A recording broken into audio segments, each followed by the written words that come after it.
sejarah dan perjuangan otonominya. Pertanyaannya, sejarah apa yang dimulai? Begitu tuh. Dalam penelitian kami hampir 30 tahun, itu kami menemukan 10 tonggak sejarah yang ada di Lembata, yang juga merupakan sebagian besarnya merupakan latar belakang dari sejarah perjuangan otonomi. Buku ini kita akan melihat paling awal bahwa ternyata Lembata sudah punya peradaban yang sangat tinggi di zaman purbakala.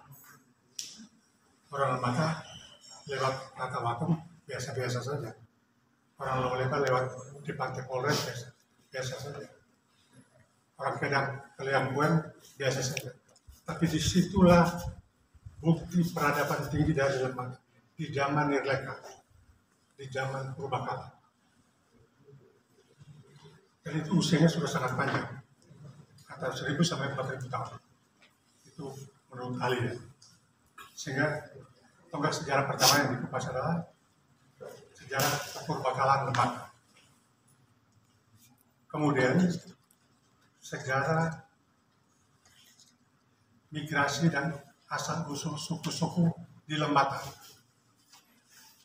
Mungkin teman-teman masih ingat guru SD kita dulu tanya, mengajar kita bahwa kita dari Hindia Belakang.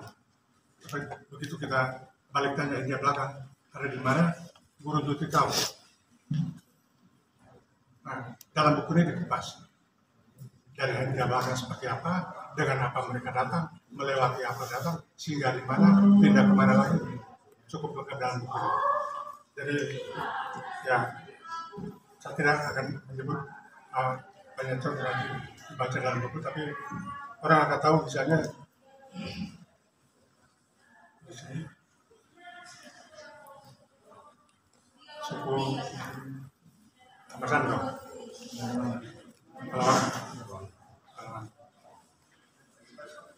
atau Pak Sulaiman,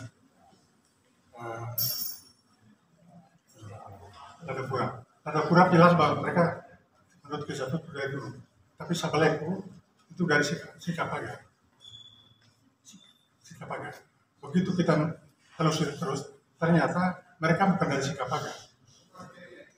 Mereka dari daerah sekarang namanya Bangladesh. Jadi begitu kaya suku-suku kita. Dan di situ kita akan kenapa ada orang Tolok di Lere, kenapa kita semua bisa migrasi juga sangat dipengaruhi oleh bencana perbukukan, bencana melolong, sehingga kisah Karpana kita itu sangat lengkap. Nah, jadi salah satu bab dari buku itu juga menunjukkan mengenai kisah sejarah kebencanaan di Lembata dengan yang terakhir kita alami semua bencana di Lere. Nah, jadi sesudah purbakala, asal-usul suku-suku dan migrasi, kemudian sejarah masuknya dua agama Wahyu di Lembata, Islam dan Katolik, dalam waktu hampir bersamaan. Sehingga kalau ada yang bertanya, kenapa di Lembata toleransi umat beragama itu begitu hebat, begitu kuat, dan dulu maka baik-baik aja, tidak musuhan. Saat orang mikul salib keliling Lembata, ada yang menawis, ada yang saudara-saudara agama Muslim ikut partisipasi itu. Dan itu buku yang sekarang lagi saya beli mengenai jalan salib keliling Lembata. Itu sebenarnya saya sekarang salah dia. Kemudian jadi sejarah masuknya dua agama itu, kemudian sejarah masuknya pendidikan di Lembata. Kita pintar-pintar semua, tapi kita tidak tahu kenapa kita pintar. Ada sejarahnya. masuknya pendidikan itu yang membentuk peradaban baru di Lembata. Nah, setelah pendidikan, kita juga mengalami Lembata di zaman kolonial. Kolonial Belanda kita alami, Jepang kita alami. Tapi kalau saya ditanya kapan dijajah Belanda, ya harus Lembata dari dijajah. Yang menjajah kita itu kaki tangan Belanda lewat Sumatera Jaya. Ada satu dua Belanda yang dimana itu kebetulan jelek. Terus jadi itu juga membantah bahwa tidak benar kita dijajah 350 tahun. Itu hasil penelitian yang sudah bertahun-tahun kami lakukan di Jakarta. Di sini, karena kita semua tahu, publik juga tahu, Pak Thomas ini penulis produktif, menulis sejarah tentang berbagai macam hal di tempat lain di Indonesia ini, termasuk di Jakarta, sebagai salah satu narasumber yang referensi utama untuk sejarah Jakarta.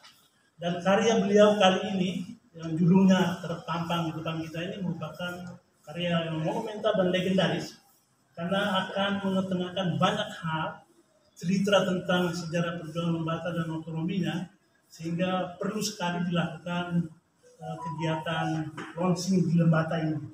Yang kedua, sebagaimana disampaikan oleh Pak Thomas Atalajar, kita menghadirkan beberapa tokoh, pejuang juga, Pak Haji Soleman Hamzah, ini salah satu tokoh penting di balik otonomi, perjuangan otonomi Lembata, di samping para pejuang kita yang sudah mendahului kita.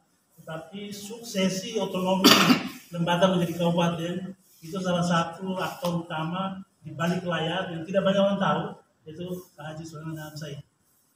Kemudian Pak Dr. Yabu tahu, nanti besok ada Dr. Alon Liweri, para pemikir kita yang akan memberi pencerahan dan kelengkapan untuk acara ini. Rangkaian acara ini tidak satu-satunya, tapi ada paling tidak ada tujuh kegiatan. Yang pertama itu kita panitia ini akan melakukan pembersihan atau sebagai penghormatan tanda kasih pada para pejuang Lembata yang sudah almarhum. Jadi kita melakukan tindakan itu sebagai ekspresi betapa kita menghargai para pejuang kita. Kemudian yang kedua, besok itu akan ada upacara seremonial di Hadakeba sebagai titik nol sejarah Lembata ini. Dan mengapa diseremonikan dalam suatu upacara penting dalam launching buku yang merupakan bagian dari literasi bagi semua orang, karena dimaksudkan untuk memberi muatan moral dan kekuatan dan aspirasi serta semangat supaya terjadi kepenuhan harapan bagi seluruh masyarakat Lembata dalam buku yang ditulis dan besok akan dibedah itu. Jadi kenapa seremonial? Karena merupakan bagian dari kehidupan kita bermasyarakat, tapi jauh lebih penting daripada itu adalah seremoni itu memberi bobot untuk memperkuat inspirasi dan memberi inspirasi yang lebih dominan terhadap buku itu, karena buku itu akan memberi pencerahan kepada masyarakat. Nanti teman-teman para wartawan akan menanyakan berbagai macam hal yang akan dijelaskan oleh para narasumber depan. Kemudian yang ketiga akan ada seminar yang sudah disampaikan oleh Pak Thomas Atalajar tadi. Jadi meneropong perspektif masa depan untuk Indonesia, di mana Lembata menempatkan diri dalam Indonesia emas sekaligus memperingati 50 tahun. Diperkirakan dalam perspektif hidup pandang terbuka, 50 tahun otonomi daerah itu Lembata ini seperti apa? Akan diteropong. Kemudian yang keempat itu akan ada semacam brainstorming di Pemda Lembata untuk menampung semua aspirasi dari para stakeholder, baik itu yang ada di sini maupun yang dari luar, yang memberi perhatian terhadap Lembata. Jadi kita membangun Lembata secara komprehensif, tidak hanya orang Lembata di tanah luar tanah ini, tapi juga dari orang-orang yang berada di perantauan. Itu yang nanti akan dibicarakan sana. Kemudian nanti ada pertemuan untuk lokakarya muatan lokal. Mengapa muatan lokal?